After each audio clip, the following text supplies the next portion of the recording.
Bom, pessoal, então vamos lá, tá? Para entender como é que funciona aí a questão da contração muscular, especialmente da musculatura esquelética.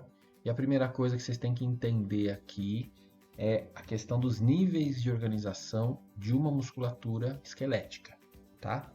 Então, pelo esqueminha que eu coloquei para vocês aí, vocês têm que observar aí 4 níveis de organização dessa musculatura, tentando enxergar isso nesse esquema que está aqui. Então, em primeiro lugar, você tem que ver que o músculo ele é formado por pacotinhos que eu estou mostrando aqui para vocês, que são chamados de fascículos musculares. O que é um fascículo muscular? Um fascículo muscular ele é um conjunto, um feixe de muitas fibras ou células musculares. Então, por exemplo, nesse esquema que vocês estão vendo aqui, nós temos aqui uma fibra muscular, aqui outra, aqui outra, aqui outra, aqui outra e assim por diante.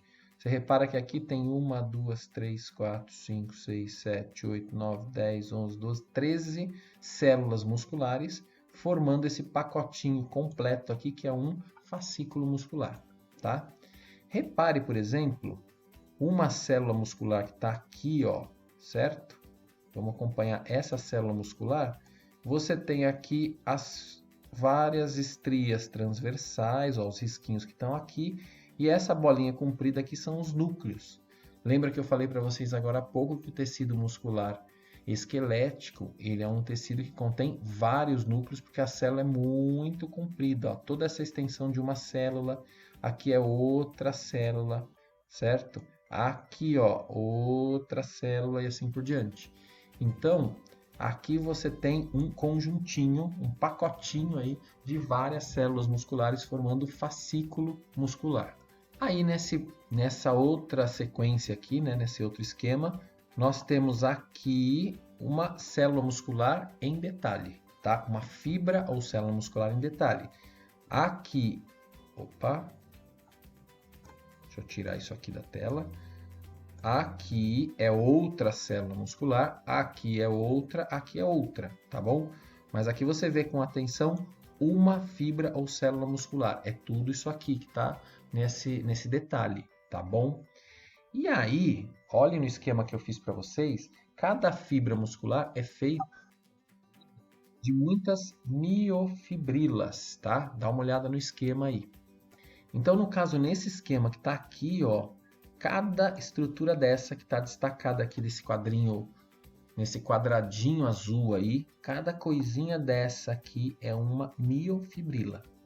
Então você tem a fibra muscular ou a célula muscular inteirinha, que é tudo isso aqui, formado por muitas miofibrilas, que são cada uma dessas estruturas em corte aqui.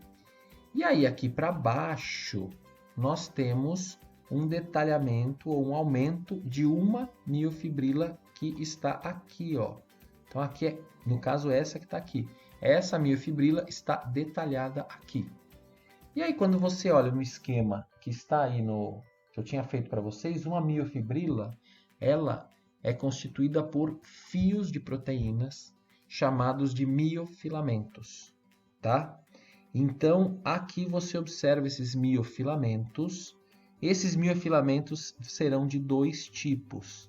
O mais fininho que está aqui, chamado de actina, e esse mais grosso que está aqui, que é a miosina, tá? Então, as miofibrilas são feitas de fios proteicos miofilamentos, chamados de actina e miosina, tá bom? Aí, nesse ponto aqui da imagem, você vê detalhes da actina e miosina, tá? Então, a actina é representada aqui em verdinho e a miosina você vê representado aqui em roxinho, certo? São as duas proteínas essenciais para que ocorra a contração que eu vou explicar agora na sequência. Gente, essa imagem aqui também é para detalhar e para vocês enxergarem esses níveis de organização, tá bom? Então, tudo isso aqui, ó, é um pedaço de uma fibra ou célula muscular. Aí você vê aqui, destacado dessa célula, uma miofibrila, que está lá dentro, e aqui a miofibrila ampliada, tá? E aí, nessa miofibrila ampliada, você vê aqui as linhas mais fininhas e cinzas, que representam os miofilamentos de actina, e os fios mais grossos, que representam os miofilamentos mais grossos, que seriam a miosina, tá? E no último esquema aqui embaixo, você vê a representação. Então, a actina, representada por essa linha aqui meio acinzentadinha, mais fina, e a miosina aqui representado por essa estrutura mais grossa, mais espessa, tá bom? Gente, além disso, eu quero que nesse esquema vocês observem o seguinte. Na miofibrila, desse ponto, dessa linha que está aqui escrito como disco Z, até outra linha, que é o disco Z, você tem delimitada uma região muito importante, que representa aí o sarcômero, que é a unidade que permite com que o músculo se contraia, tá bom? Então, de um disco Z até o outro, você tem um sarcômero. Então, vamos tentar mostrar o sarcômero para vocês, ó. O sarcômero ele seria mais ou menos isso aqui, tá? Deixa eu tentar colocar um pouquinho mais para cá. Aqui. Então, este pedaço aqui é um sarcômero. A questão é que você tem um sarcômero aqui, na sequência, outro sarcômero, assim como aqui outro sarcômero e assim sucessivamente. Uma miofibrila, ela é formada por uma sequência de milhares e milhares e milhares de sarcômeros, tá?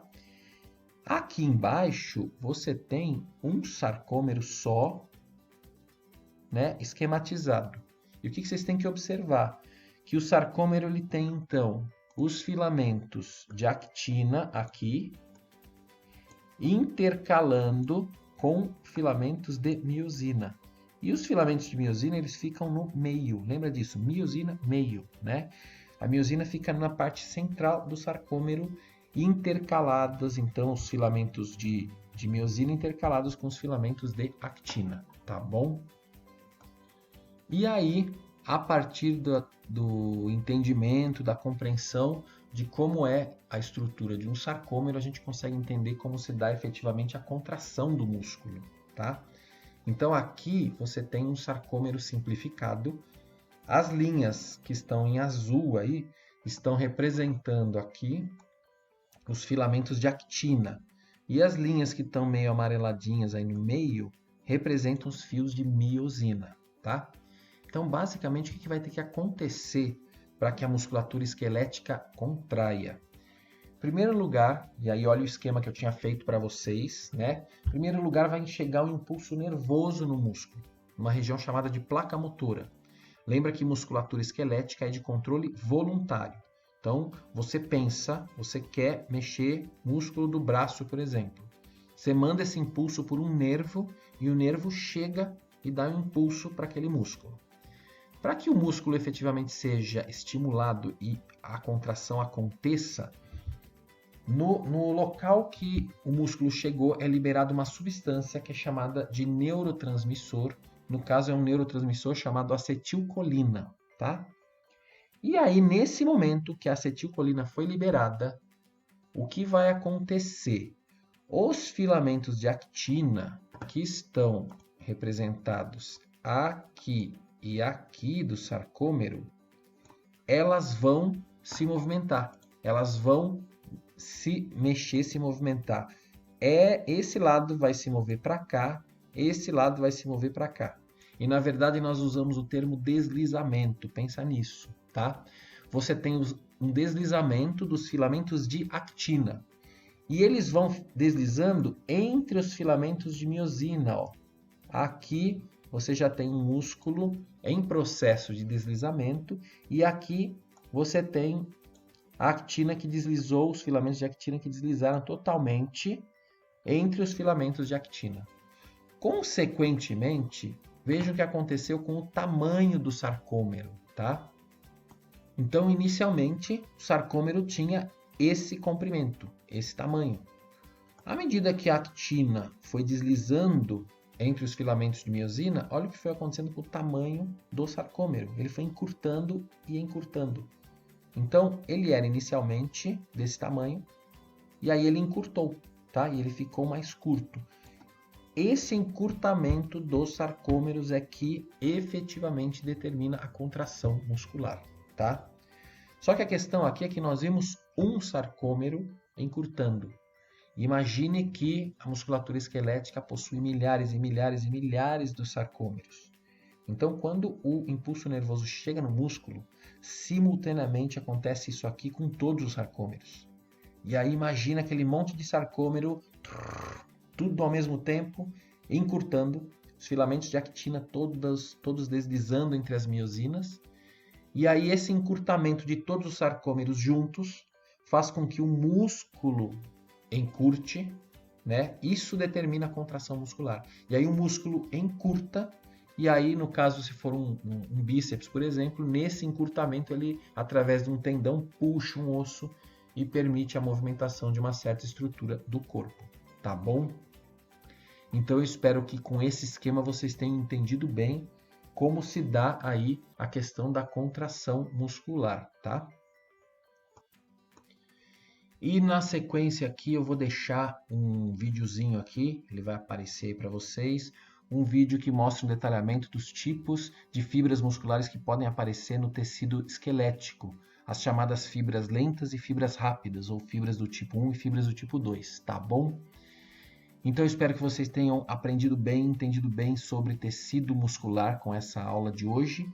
E aí, precisando de alguma coisa, me procurem, tá bom? Estou à disposição. Um abraço, até a próxima aula, gente. Falou!